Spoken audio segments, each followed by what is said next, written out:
मेरा नाम अर्पिता है और आज मैं आपको एक ऐसी कहानी सुनाने जा रही हूं जिसे सुनकर आपके रोंगटे खड़े हो जाएंगे। मैं खुद को दुनिया की सबसे खुशकिस्मत पत्नी समझती थी, लेकिन मुझे नहीं पता था कि यह मेरी गलतफहमी है। मैं एक मिडिल क्लास फैमिली में रहने वाली लड़की थी और एक लड़के से बहुत प्यार करती थी। वह लड़का भी मुझसे बहुत प्यार करता था। मेरी पढ़ाई पूरी होते ही उस लड़के ने मेरे घर पर रिश्ता भेज दिया और दोनों परिवार हमारी शादी के लिए राजी हो गए। कुछ दिनों बाद मेरी शादी हो गई। मेरे पति गवर्नमेंट जॉब करते थे और उन्हें सरकार की तरफ से एक घर मिला हुआ था। यह घर काफी अच्छा था। शादी के बाद मेरे पति का इरादा था कि वह अपनी पत्नी के साथ एक घर में रहेंगे। शादी के बाद मैं अपनी ससुराल में ही रहती थी। मैंने ससुराल वाले घर में 3 साल बिताए। 3 साल के बाद मेरे पति ने फैसला किया कि अब हम अपने घर में रहेंगे, जबकि मेरे पति की फैमिली बहुत अच्छी थी। उन्होंने भी हमसे कह दिया था कि हम अपने घर में जाकर रह सकते हैं। मेरी शादी को 3 साल हो चुके थे और मेरे पास अभी तक कोई औलाद नहीं थी। जब हम इस नए घर में आए तो यह घर बहुत बड़ा था और मुझे इसकी साफ सफाई करने में बहुत परेशानी होती थी। मैंने अपने पति से नौकरानी रखने के लिए कहा था। एक दिन मैंने अपने पति से कहा, हमें इस घर में रहते हुए 1 महीना हो गया है और मैं रोज आपसे कह कर थक गई हूं कि मुझे एक नौकरानी की जरूरत है। मुझसे इस घर का काम नहीं होता, लेकिन आप मेरी बात सुनने के लिए तैयार नहीं हो। रोज मुझे कोई ना कोई बात कहकर टाल देते हो। इतने बड़े घर का काम मुझसे नहीं होता और ऊपर से मैं पूरे घर में अकेली रहती हूँ। आप तो सुबह निकलते हो और रात को ही घर में आते हो। सारा दिन मैं घर में अकेली रहती हूँ। अगर आपने नौकरानी का इंतजाम नहीं किया तो मैं यहाँ से चली जाऊंगी। मैंने कभी अपने मायके में इतना काम नहीं किया था क्योंकि मेरी माँ ने कभी भी मुझसे घर के कामकाज नहीं करवाए थे। ससुराल वाले घर में तो मेरे साथ ही मेरे सारे काम कर दिए जाते थे। अब जब मैं इस घर में आई हूँ तो मैं घर के काम करके थक गई हूँ। सारा दिन मैं घर में काम करती रहती हूँ और मुझे 1 मिनट को भी फुर्सत नहीं मिलती कि मैं आराम कर सकूँ। मेरे पति का नाम राहुल था। राहुल मुझसे कहने लगे, अर्पिता, तुम्हें परेशान होने की कोई जरूरत नहीं है। मैंने अपने गांव से एक लड़की का इंतजाम कर लिया है। 1 हफ्ते बाद वह लड़की आ जाएगी। तुमसे तो सब्र ही नहीं हो रहा। फुल टाइम नौकरानी बहुत मुश्किल से मिलती है और जैसे ही वह लड़की यहाँ आएगी तुम्हारी सारी परेशानियां दूर हो जाएंगी। तुम परेशान मत हो। राहुल मुझे रोज यही बात समझा कर टाल देते थे। कुछ दिन बाद राहुल घर आए तो मैंने देखा कि उनके साथ 18 साल की एक लड़की थी। उस लड़की को देखकर मुझे बहुत गुस्सा आ रहा था क्योंकि वह लड़की मेरे पति के पास ही खड़ी थी। मैं राहुल को गुस्से से देखने लगी। इतनी देर में मैं कुछ कह पाती, तभी राहुल समझ गए कि मैं उनको गुस्से में देख रही हूँ। राहुल ने मुझे उस लड़की से मिलवाया और कहने लगे, यह सुष्मिता है और आज से यह हमारे घर के सारे काम करेगी। तुम्हें परेशान होने की कोई जरूरत नहीं है। इसे घर के सारे काम समझा देना। मैंने सोचा है कि घर के बेसमेंट में जो कमरा है वह इसे दे दिया जाए ताकि यह अपना सामान वहां रख सके और वहीं पर रह सके। अब तुम्हें कोई परेशानी नहीं होगी। यह सारे काम आसानी से निपटा देगी। राहुल की बात सुनकर मैं अपने आप को बहुत खुशनसीब पत्नी समझ रही थी। आखिर मेरे पति मेरा बहुत ख्याल रखते थे और मुझसे बहुत मजाक भी करते थे। मैंने राहुल से कहा, जी, मैं इसे सारा घर दिखा देती हूँ और काम भी समझा देती हूँ। मैंने सुष्मिता से कहा, चलो सुष्मिता, मैं तुम्हें तुम्हारे कमरे में ले चलती हूँ। सुष्मिता ने मुझसे कहा, मालकिन, और मैं उसे उसका कमरा दिखाने ले गई। मैंने सुष्मिता से कहा, तुम इस कमरे में अपना सामान रख दो और उसके बाद हमारे लिए एक अच्छी सी चाय बनाकर ले आओ।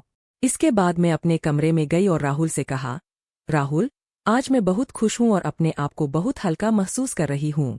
अगर सुष्मिता घर में नहीं आती तो मैं तो इस घर में काम करते करते ही इस दुनिया से चली जाती।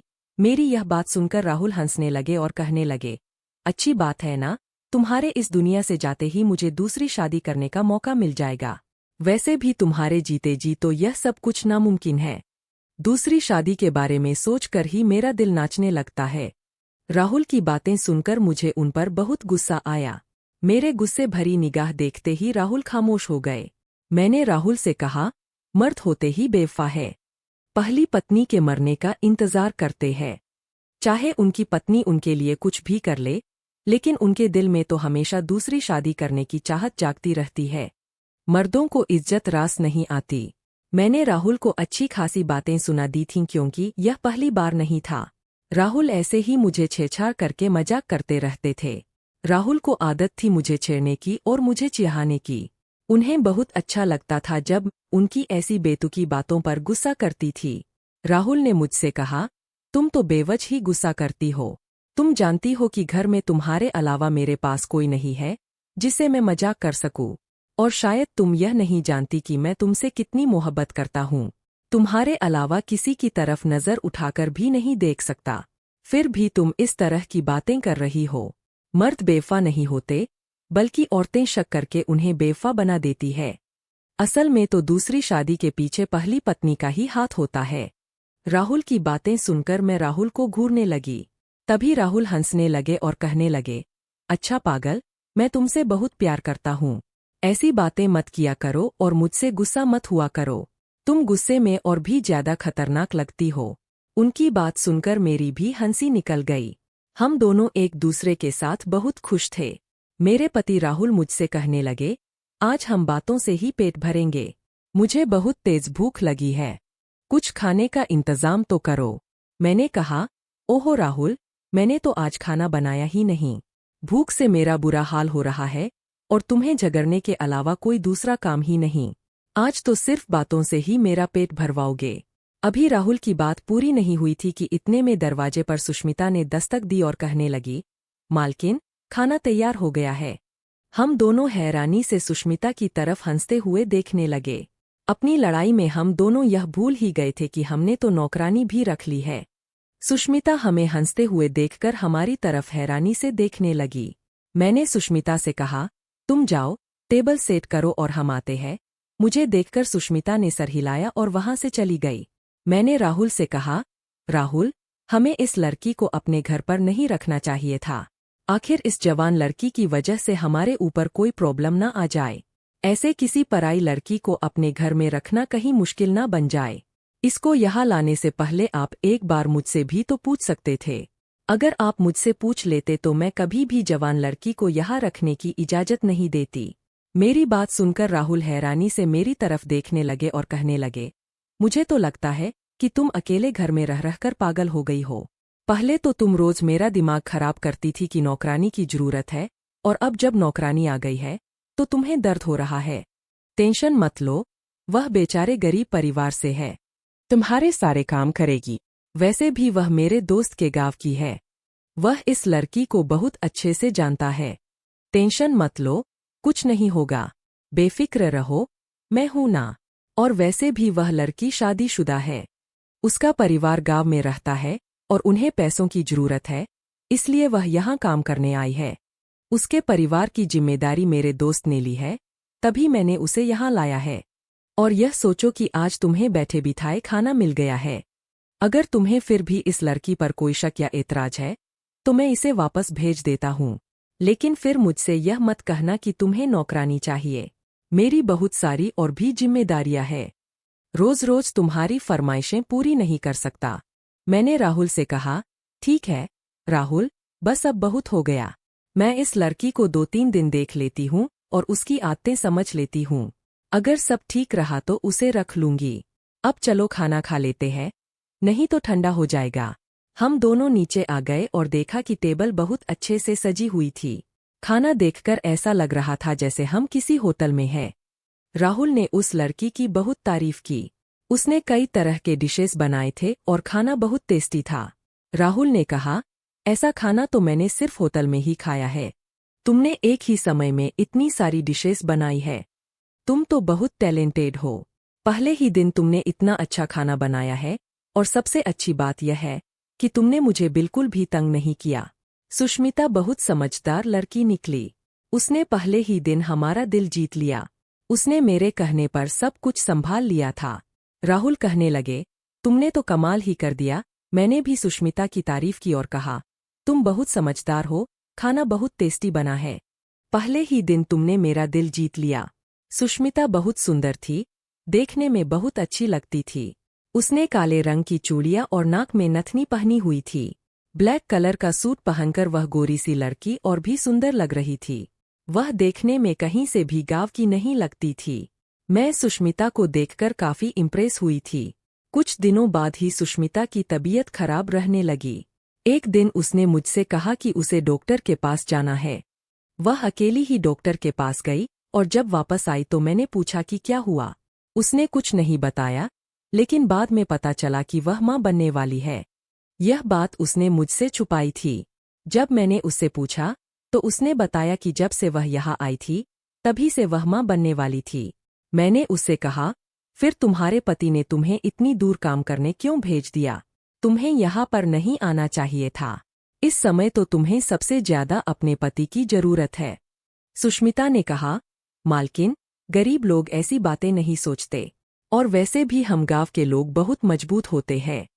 बच्चे पैदा करना हमारे लिए आम बात है। मैं गांव में होती तो भी किसी न किसी घर का काम कर रही होती। यहाँ तो फिर भी मुझे सुकून है। आप और मालिक बहुत अच्छे हैं।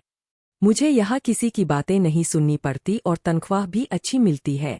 मैं अपनी डिलीवरी के लिए पैसे जमा कर रही हूँ और यहीं पर डिलीवरी करवाऊंगी। गांव के अस्पतालों से मुझे डर लगता है। आप परेशान मत होइए, मेरी वजह से आपको कोई तकलीफ नहीं होगी।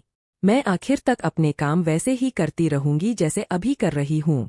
बस 2-3 दिन की ही बात होगी। सुष्मिता की बातें सुनकर मैं सहमत हो गई, लेकिन मुझे समझ नहीं आया कि राहुल ने यह बात मुझसे क्यों नहीं बताई। रात को जब राहुल घर आए तो मैंने उनसे पूछा, क्या तुम्हारे दोस्त ने यह नहीं बताया था कि सुष्मिता मां बनने वाली है? अगर तुम्हें पता था तो तुमने मुझे क्यों नहीं बताया? राहुल ने हैरानी से कहा, क्या सुष्मिता मां बनने वाली है? यह मुझे कैसे पता होगा? मैं तो आज तुम्हारे मुंह से यह बात सुन रहा हूँ। मैं तुमसे कोई बात नहीं छुपाता, लेकिन तुम मुझ पर बेवजह शक करने लगी हो। मुझे तो समझ नहीं आता कि तुम सुष्मिता को लेकर हमेशा मुझसे सवाल जवाब क्यों करती रहती हो। अगर उसके बारे में जानने का इतना ही शौक है तो उसी से क्यों नहीं पूछ लेती हो? अगर तुम्हें मुझ पर शक है तो मैं कल ही उसे उसके गांव छोड़ आता हूँ। फिर तुम अपनी पसंद की नौकरानी ढूंढ लेना। राहुल मुझ पर गुस्सा करने लगे। वे मेरे सवालों से तंग आ चुके थे। वे रोज रात को थके हारे घर आते थे और मैं उनसे कोई ना कोई बात शुरू कर देती थी। उन्होंने मुझे कई बार समझाया कि तुम सुष्मिता के बारे में ज्यादा मत सोचा करो, वह अच्छी लड़की है। लेकिन मुझे अपने पति पर शक होने लगा था। मैंने राहुल से कहा, मैं तो बस ऐसे ही कह रही थी कि इसकी सारी जिम्मेदारी मुझ पर आ जाएगी। मैंने इसे अपने काम के लिए रखा था। अब उल्टा मुझे घर के काम करने पड़ेंगे और उसकी भी देखभाल करनी होगी। अगर मुझे पहले से पता होता तो इसे कभी नौकरी पर नहीं रखती। यह बात खत्म हो गई और हम दोनों जगर कर सो गए। सुबह जब मैं उठी तो अचानक ही मुझे चक्कर आ गए और मैं गिरने लगी। उस समय राहुल भी घर पर ही थे। उन्होंने मेरी तबीयत खराब देखी तो कहा कि चलो डॉक्टर के पास चलते हैं। डॉक्टर ने हमें एक ऐसी खबर सुनाई जिसे सुनकर हम खुशी से पागल हो गए थे। डॉक्टर ने बताया कि मैं मां बनने वाली हूँ। यह खबर सुनकर मेरे पति के तो पैर जमीन पर टिक ही नहीं रहे थे। आखिर उन्हें 3 साल बाद औलाद की खुशी मिल रही थी। शादी के बाद मैंने काफी इलाज करवाए थे, लेकिन किसी भी डॉक्टर की दवाई से कोई फर्क नहीं पड़ा। राहुल के सर पर बच्चों का जुनून सवार था, लेकिन उन्होंने मुझे कभी शर्मिंदा नहीं किया। हालांकि उन्हें लगता था कि हमारी शादी को बहुत साल हो गए हैं, जबकि हमारी शादी को केवल 3 साल ही हुए थे। इतने कम समय में भी वे बच्चों को गोद लेने के लिए तैयार हो गए थे, लेकिन उनके दोस्त कहते थे कि अपना खून अपना ही होता है।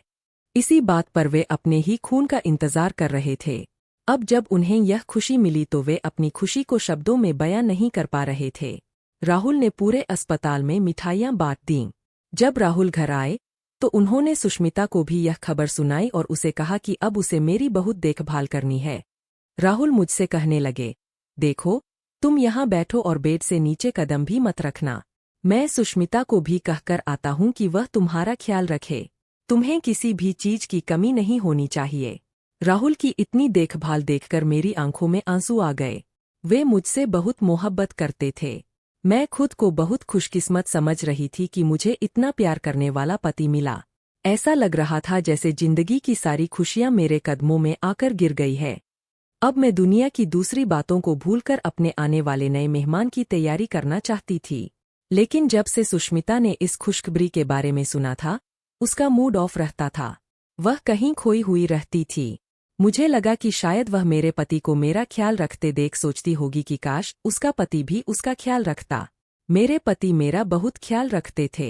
वे जबरदस्ती मुझे अपने हाथों से खाना खिलाते थे और मेरी हर छोटी बड़ी जरूरत का ध्यान रखते थे, जबकि सुष्मिता को कोई पूछने वाला नहीं था। सुष्मिता की डिलीवरी का समय करीब आ रहा था, जबकि मेरी डिलीवरी में अभी कई महीने बाकी थे। राहुल मेरी गोद भराई की रस्म करना चाहते थे, इसलिए उन्होंने मेरे ससुराल वालों और मायके वालों को घर पर बुला लिया था। यह सब देखकर सुष्मिता बहुत बुझी बुझी रहती थी और अपने कामों में व्यस्त रहती थी। मुझे अपने बच्चे की इतनी खुशी थी कि मैंने सुष्मिता पर ध्यान देना बंद कर दिया था। जिस दिन मेरी गोद भराई की रस्म थी, उस दिन पूरे परिवार ने इकट्ठा होकर मुझे बधाइयां दीं। सब लोग बहुत खुश थे। सब ने खाना खाया और खाना खाने के बाद सब एक साथ बैठकर बातें कर रहे थे। मेरे ससुराल वालों का कहना था कि मेरा अब यहाँ अकेले रहना ठीक नहीं, लेकिन राहुल ने उनसे कहा कि वे मुझे अपने साथ इस घर में रखना चाहते हैं। उनकी जिद के सामने सब चुप हो गए। सब लोग बातें कर रहे थे कि तभी कुछ ऐसा हुआ जिसने सबको हैरान कर दिया। खुशी का माहौल गम में बदल गया। सुष्मिता सबके लिए चाय बनाकर सीढ़ियों से नीचे उतर रही थी कि अचानक उसका पैर फिसल गया और वह सीढ़ियों से गिरकर बेहोश हो गई। उसके सिर से काफी खून बह रहा था। राहुल उसे तुरंत अस्पताल ले गए और किसी को भी अपने साथ जाने नहीं दिया। राहुल को गए हुए काफी देर हो गई थी और मेहमानों को भी अपने घर वापस जाना था। मैंने मेहमानों से कहा कि आप बेफिक्र होकर चले जाइए, राहुल कुछ ही देर में आ जाएंगे। मेरी उनसे फोन पर बात हो चुकी है और सब कुछ ठीक है। यह सुनकर वे जाने के लिए तैयार हो गए। मेरी सास ने मुझसे कहा, अर्पिता बेटा, अपना ख्याल रखना और जैसे ही राहुल घर आ जाएं, हमें फोन करके बता देना। और हाँ, तुम अपनी नौकरानी को उसके घर भेज दो, उसे आराम की जरूरत है। मैंने कहा, ठीक है मम्मी जी, मैं ऐसा ही करूंगी। मैं भी चाहती हूं कि इन दिनों में सुष्मिता अपने गांव चली जाए। उसकी हालत अब घर के काम करने की नहीं है। मैंने कई बार उससे कहा भी था, लेकिन वह हमेशा टाल देती थी। जब सारे मेहमान चले गए, तो मैं अपने कमरे में आकर बैठ गई। मैं बार बार राहुल को फोन कर रही थी, लेकिन उनका फोन स्विच ऑफ आ रहा था। रात के 3 बज गए थे और उन्हें गए हुए 5 घंटे हो चुके थे। मुझे राहुल का इंतजार करते करते नींद आ गई। जैसे ही मेरी आँख खुली, मैंने देखा कि राहुल मेरे सामने खड़े थे।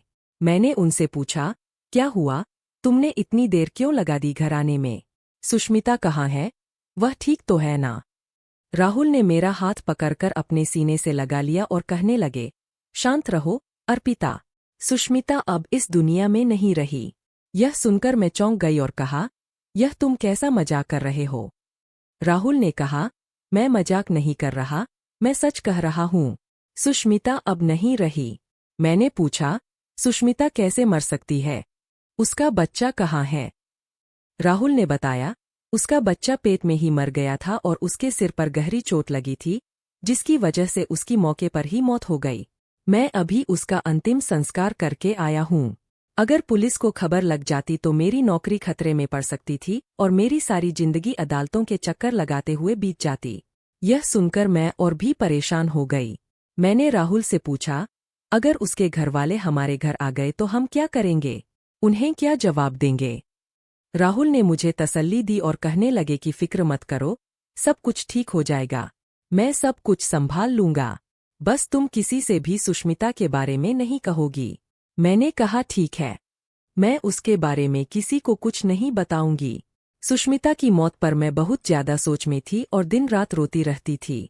आखिर हंसती मुस्कुराती हुई लड़की ऐसे अचानक इस दुनिया को छोड़कर कैसे जा सकती है? लेकिन वक्त के साथ साथ सब कुछ ठीक हो जाता है और सुष्मिता की मौत का जख्म भी अब हमारे दिलों से भरने लगा था। कुछ दिनों बाद हमारी लाइफ नॉर्मल सी हो गई थी। राहुल ने अपने ऑफिस से 2 महीने की छुट्टी ले ली थी। वह मेरा हर तरह से ख्याल रखते थे। जब रात को मैं सोचती थी तो मुझे न जाने कैसी कैसी आवाजें सुनाई देती थीं। 2-3 दिन तक तो मैंने इन आवाजों को इग्नोर किया, लेकिन एक दिन मुझे उन आवाजों से बहुत डर लग रहा था और मैंने राहुल को झकझोर कर उठाया। राहुल घबराकर उठे और कहने लगे कि क्या हुआ अर्पिता, तुम्हारी तबीयत तो ठीक है ना? अगर तुम्हारी तबीयत ठीक नहीं है तो मैं तुम्हें अभी अस्पताल लेकर चलता हूँ।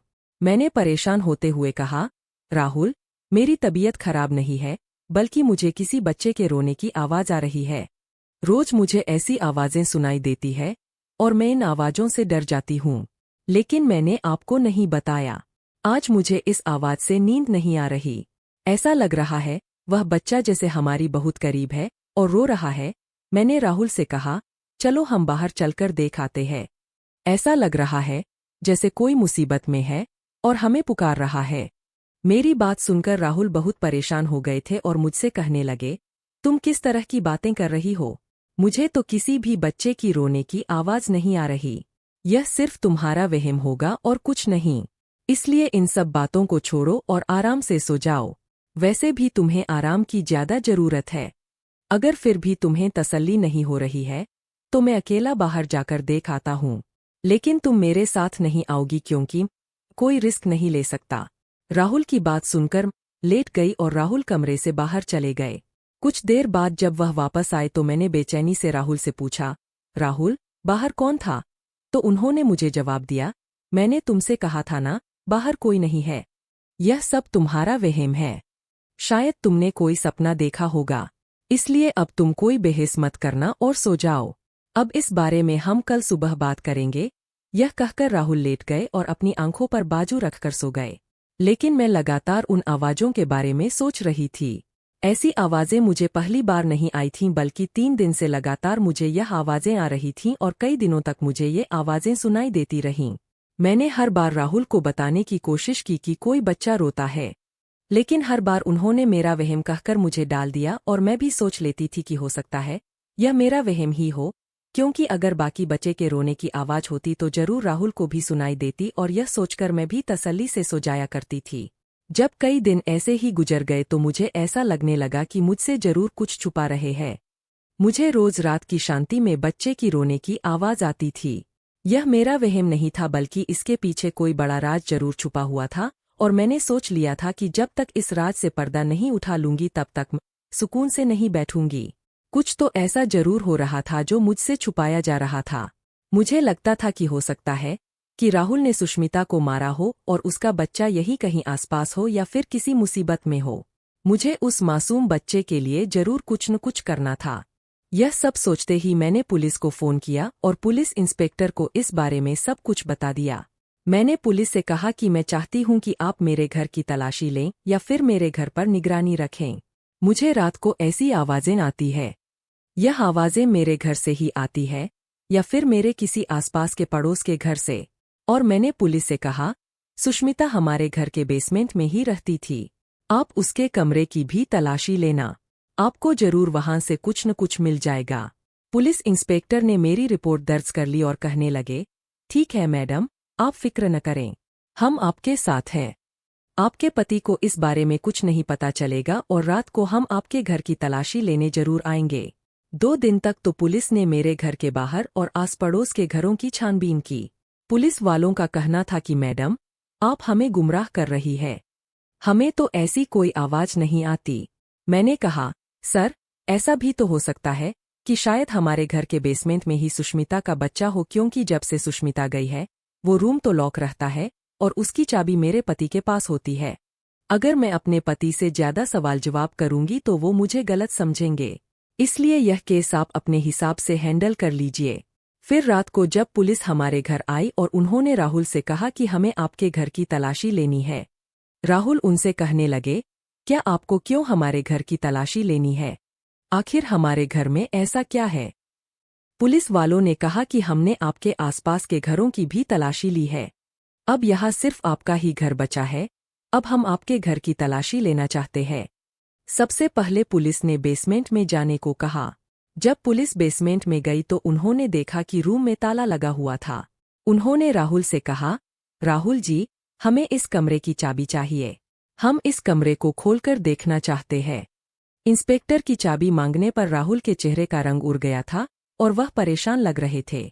उन्होंने कहा, इंस्पेक्टर साहब, आखिर क्या बात है? कुछ तो बताइए। मैं आपको ऐसे मेरे घर की तलाशी लेने नहीं दे सकता। आप मुझे जानते नहीं हैं। मैं कौन हूँ? पुलिस इंस्पेक्टर ने कहा, आप कोई भी हो, हमें इससे कोई मतलब नहीं। अगर आप हमें चाबी नहीं देंगे तो हम इस दरवाजे को तोड़ भी सकते हैं। आप हमें धमकी देने की कोशिश मत करिए। हम तो बस यही जानना चाहते हैं कि आखिर इस घर में कौन सी खिचड़ी पक रही है। आज पड़ोस के लोगों की शिकायत है कि आपके घर से किसी बच्चे के रोने की आवाज आती है, जबकि आपके घर में तो कोई बच्चा भी नहीं है, और यह बात सिर्फ रात को ही क्यों आती है। राहुल कहने लगे, आप कैसी बातें कर रहे हैं इंस्पेक्टर। बच्चों के रोने की आवाज तो किसी के भी घर से आ सकती है। पड़ोस में बहुत सारे लोग हैं जिनके छोटे छोटे बच्चे हैं, लेकिन आपको हमारे घर पर ही क्यों शक है। हमारे घर में तो कोई बच्चा भी नहीं है। इंस्पेक्टर ने कहा, जी, इसीलिए तो हम आपके घर की तलाशी करना चाहते हैं। आखिर आपने इस कमरे में ताला क्यों लगाया हुआ है। आप इस ताले को जल्दी से खोलिए वरना हम दरवाजा तोड़ देंगे। राहुल ने दरवाजा नहीं खोला तो पुलिस वालों ने ही दरवाजे को तोड़ दिया। ताला खुलते ही सब लोग कमरे में चले गए। यह देखते ही सब के सब हैरान रह गए कि एक छोटे से बच्चे के साथ उस कमरे में सुष्मिता भी मौजूद थी। यानी जिस सुष्मिता को हम मरा हुआ समझ रहे थे, वह हमारी आंखों के सामने जिंदा थी। मतलब जिस बच्चे के रोने की आवाज मुझे सुनाई देती थी, यह मेरा कोई वहम नहीं था। मैंने आगे बढ़कर देखा तो सुष्मिता की गोद में एक बहुत प्यारी सी बच्ची थी जो देखने में राहुल की तरह लग रही थी। पुलिस को देखकर सुष्मिता बहुत डर गई थी और कहने लगी, मैंने कुछ नहीं किया। जो कुछ भी हुआ है, यह सब कुछ मालिक की वजह से हुआ है। मैं तो बस उनके हुक्म की गुलाम थी, इसीलिए जो कुछ भी वह मुझसे कहते थे, मैं वही सब कुछ किया करती थी। पुलिस वालों ने उसे कोई सवाल नहीं किया था, लेकिन फिर भी वह जवाब दिए जा रही थी। सुष्मिता कहने लगी, मैं आप सब लोगों से हाथ जोड़कर माफी मांगती हूँ। मुझे माफ कर दीजिए। भगवान के लिए मुझे और मेरी बेटी को जाने दीजिए। इसमें मेरा कोई कसूर नहीं है। मैं तो खुद यहाँ इतने दिनों से कैद बनकर रह रही हूँ। यह कहकर सुष्मिता फूट फूट कर रोने लगी। मैंने आगे बढ़कर सुष्मिता को गले लगाया और उसे चुप कराने की कोशिश करने लगी। मुझसे सुष्मिता का रोना नहीं देखा जा रहा था। पुलिस ने राहुल से कहा, राहुल जी, अब आप सब कुछ यही बताएंगे या फिर हम आपको थाने लेकर चलें। इस बात से राहुल बहुत डर गए और कहने लगे, मैंने किसी के साथ कुछ गलत नहीं किया है। मेरे हालात ऐसे हो गए थे कि मुझे यह सब कुछ करना पड़ा। आप सुष्मिता से पूछ सकते हैं। मैंने उसे जबरदस्ती शादी नहीं की और ना ही उसके साथ कोई जबरदस्ती की। वह खुद अपनी मर्जी से मुझसे शादी करके यहाँ आई थी। हाँ, यह बात सच है कि यह मेरी पत्नी है और उसकी गोद में जो बच्चा है, वह भी मेरा ही है। राहुल की बात सुनकर सुष्मिता ने शर्म से आंखें नीचे झुका लीं और मैं हैरान होकर दोनों के चेहरे देख रही थी। मुझे अपने आप पर बहुत अफसोस हो रहा था कि मैं इतने महीनों से इन दोनों के हाथों बेवकूफ बन रही थी। राहुल ने बताया कि उन्हें बच्चों की बहुत ख्वाहिश थी, जबकि अर्पिता और मेरी शादी को 3 साल हो गए थे, लेकिन अभी तक हमारा कोई बच्चा नहीं था। मैंने अर्पिता को कई डॉक्टरों को दिखाया था। डॉक्टर सिर्फ मुझे तसल्ली देते हुए कहते थे कि हो जाएगा, अभी आपकी शादी को इतना समय नहीं हुआ, आप परेशान मत हो। मैंने अर्पिता से कई बार कहा भी था कि हम किसी बच्चे को गोद ले लेते हैं, लेकिन अर्पिता ने मुझे कभी बच्चों को गोद लेने नहीं दिया। फिर एक दिन जब मैं अपने दोस्त के साथ गाँव गया तो वहाँ मुझे सुष्मिता दिखाई दी। मैंने देखा कि सुष्मिता वहाँ पर बहुत बेरोजगारी की जिंदगी गुजार रही थी और लोगों के घरों में काम किया करती थी। सुष्मिता की ऐसी हालत मुझे अच्छी नहीं लगी। मैंने सोचा कि अगर वह मुझसे शादी कर ले और बच्चा पैदा करके मुझे दे दे तो उसकी लाइफ बना सकता हूँ। मुझे पता था कि अर्पिता मुझे दूसरी शादी करने की इजाजत नहीं देगी, इसलिए मैंने छुपकर सुष्मिता से शादी कर ली और उसे पैसों का लालच दिया। मैं शादी करके सुष्मिता को नौकरानी बनाकर अपने घर ले आया और इसी तरह वह हमारे घर में रहने लगी और घर के सारे कामकाज संभालने लगी। इसी दौरान मैं भी उससे रात के अंधेरे में मिलने जाता था। कुछ दिनों बाद पता चला कि सुष्मिता प्रेग्नेंट है, लेकिन सुष्मिता से शादी करना मेरे लिए जल्दबाजी साबित हुई। सुष्मिता के प्रेग्नेंट होने के कुछ महीनों बाद ही अर्पिता ने भी खबर दी कि वह भी प्रेग्नेंट है। अर्पिता के मां बनने की खबर सुनते ही मुझे ऐसा लग रहा था जैसे मैंने सुष्मिता से शादी करके बहुत जल्दबाजी कर दी। मुझे नहीं पता था कि सुष्मिता से शादी करने के बाद ही अर्पिता भी मां बन जाएगी। जब सुष्मिता को अर्पिता के मां बनने की खबर मिली तो वह मुझे धमकी देने लगी कि वह हमारे रिश्ते के बारे में अर्पिता को बता देगी। मैं अपनी जल्दबाजी से बहुत पछता रहा था, लेकिन मैं अर्पिता से बहुत मोहब्बत करता था। मैं अर्पिता को कभी छोड़ना नहीं चाहता था और मेरी नीयत में नहीं था कि मैं अर्पिता को धोखा दूं। मैं अर्पिता को नाराज करके पूरे खानदान को नाराज नहीं करना चाहता था, इसलिए मैंने सोचा कि सुष्मिता को गायब करवा दिया जाए। उस दिन जब सीढ़ियों से गिरकर सुष्मिता बेहोश हो गई तो मैंने सोचा कि इससे अच्छा मौका और कोई नहीं होगा। इसलिए मैंने प्लानिंग करके सुष्मिता के मरने की झूठी खबर अर्पिता को बता दी और सुष्मिता के मर जाने का ड्रामा किया। बेसमेंट के कमरे में चुपचाप सुष्मिता और उसके बच्चे को लाकर बंद कर दिया। सुष्मिता मुझसे कुछ कह भी नहीं सकती थी क्योंकि उसे पता था कि उसका और उसकी बच्ची को संभालने वाला मेरे अलावा कोई और नहीं है। राहुल के मुंह से यह सारी सच्चाई सुनकर मुझे राहुल से नफरत होने लगी थी। पुलिस ने धोखाधड़ी के केस में राहुल को गिरफ्तार करना चाहा, लेकिन मैंने और सुष्मिता ने इस केस को वापस ले लिया। इसलिए मजबूरन पुलिस को खाली हाथ जाना पड़ा। पुलिस के जाने के बाद सुष्मिता मेरे सामने हाथ जोड़कर खड़ी हो गई और कहने लगी, मालकिन, मुझे माफ कर दीजिए। मैंने आपके साथ बहुत बुरा किया, लेकिन मैं भी क्या करती। मैं मजबूर थी और अपनी गरीबी भरी जिंदगी से तंग आ गई थी। इसलिए मालिक की बातों में आकर इनके साथ चली आई। मेरे परिवार में खाने के लाले पड़े हुए थे। मुझे पैसों की बहुत जरूरत थी और मालिक को भी अपने बच्चे की जरूरत थी। इसीलिए मैंने अपनी गरीबी भरी जिंदगी से छुटकारा पाने के लिए मालिक से शादी कर ली। आप फिक्र मत करिए, मैं आप दोनों की जिंदगी से जा रही हूं क्योंकि मुझमें हिम्मत नहीं है कि मैं यहाँ रहकर आपका सामना करूं। सुष्मिता अपनी बच्ची को लेकर जाने लगी। मैंने राहुल की तरफ देखा तो राहुल के चेहरे के भाव से लग रहा था कि वह चाहते हैं कि सुष्मिता हमारे घर से चली जाए। तभी मैंने सुष्मिता का हाथ पकड़ा और कहने लगी, सुष्मिता, तुम यहाँ से कहीं नहीं जाओगी। तुम यही मेरे साथ एक घर में रहोगी। तुम तो मासूम हो, सजा उसे मिलनी चाहिए जिसने यह सब कुछ किया है। मेरी तरफ देखकर राहुल शर्मिंदा हो गए। आखिर राहुल ने हम दोनों के साथ बहुत गलत किया था। राहुल मेरे सामने खड़े होकर हाथ जोड़कर मुझसे माफी मांगने लगे। मैंने राहुल की कोई बात नहीं सुनी और सुष्मिता का हाथ पकड़कर उसे अपने कमरे में ले गई। मैंने फैसला कर लिया था कि जब तक राहुल अपनी बेटी को स्वीकार नहीं कर लेते, तब तक मैं उन्हें माफ नहीं करूंगी। मैं राहुल की तरह मतलबी नहीं थी। मैं चाहती तो उसी समय सुष्मिता को घर से बाहर निकाल सकती थी, लेकिन मैं उस बेकसूर के साथ नाइंसाफी नहीं कर सकती थी और उन दोनों माँ बेटी के सिर से इज्जत की छत नहीं छीनना चाहती थी। कुछ दिनों बाद ही राहुल ने अपनी बेटी को स्वीकार कर लिया था और मैं भी माँ बन गई थी। मैंने भी एक बेटी को जन्म दिया था। जिस दिन मेरी बेटी पैदा हुई थी, उस दिन अचानक ही राहुल को हार्ट अटैक आया था। उस दिन राहुल भी अस्पताल में भर्ती थे। अचानक ही राहुल की तबीयत बिगड़ गई और राहुल इस दुनिया से चले गए। मेरे ऊपर तो जैसे मुसीबत का पहाड़ टूट पड़ा था। अब मैं अपनी बच्ची के सहारे जीती हूँ। राहुल ने मेरे साथ और सुष्मिता के साथ जो किया, उसकी सजा उन्हें मिल चुकी थी। राहुल की मौत के बाद सुष्मिता अपनी बेटी को लेकर गांव चली गई। दोस्तों, मुझे उम्मीद है कि आपको हमारी कहानी पसंद आई होगी। अगर कहानी पसंद आई है तो वीडियो को लाइक करें, चैनल को सब्सक्राइब करें और नोटिफिकेशन बेल जरूर दबाएं ताकि अगली कहानी सबसे पहले आपको मिले।